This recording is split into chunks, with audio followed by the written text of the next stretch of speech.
Bonsoir à tous. Il fait encore très chaud dans le Jura. La vigilance rouge canicule est maintenue demain et le département doit faire face à une seconde menace, l'alerte orange feu de forêt. Les précisions du préfet Pierre-Édouard Coliex.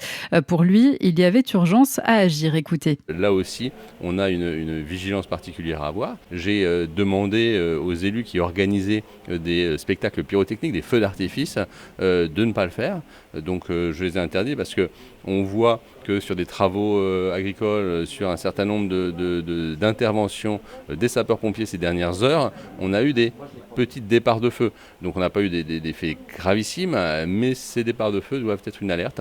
Et donc c'est pour ça que j'ai pris cette mesure afin d'éviter de plus solliciter encore les pompiers par des feux de broussailles, voire des feux de forêt en ce début de saison. Le préfet Pierre-Édouard Coliex au micro de Charlie Chevasson. L'interdiction sera en vigueur jusqu'à lundi. Plusieurs incendies se sont déclarés dans la région. Rien qu'hier, en Saône-et-Loire, un feu de forêt dans l'après-midi. Il a ravagé 20 hectares de végétation. Dans ce secteur particulièrement difficile d'accès, le déploiement d'un hélicoptère bombardier d'eau a été nécessaire. Une trentaine de pompiers étaient encore mobilisés ce matin pour noyer les derniers points chauds. Face à ces fortes chaleurs, des mesures sont prises. Le plan blanc a été déclenché à l'hôpital de Dole. À Saint-Claude, la ville a renforcé le suivi des personnes les plus vulnérables grâce à des appels téléphoniques et des visites à domicile. Elle a aussi décidé de fermer l'ensemble des équipements sportifs de la commune, mesure en vigueur jusqu'à lundi.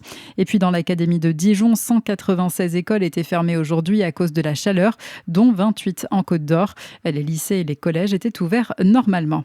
Dans l'actualité aussi, 230 kilos de cannabis saisis sur l'autoroute A6 par les policiers de Dijon. La drogue se trouvait dans le chargement d'un camion. Dans un premier temps, le conducteur a déclaré qu'il n'en avait pas connaissance avant de reconnaître les faits. Il est condamné à une peine de 15 mois de prison, une interdiction du territoire français de 5 ans et au paiement d'une amende douanière d'1 million d'euros.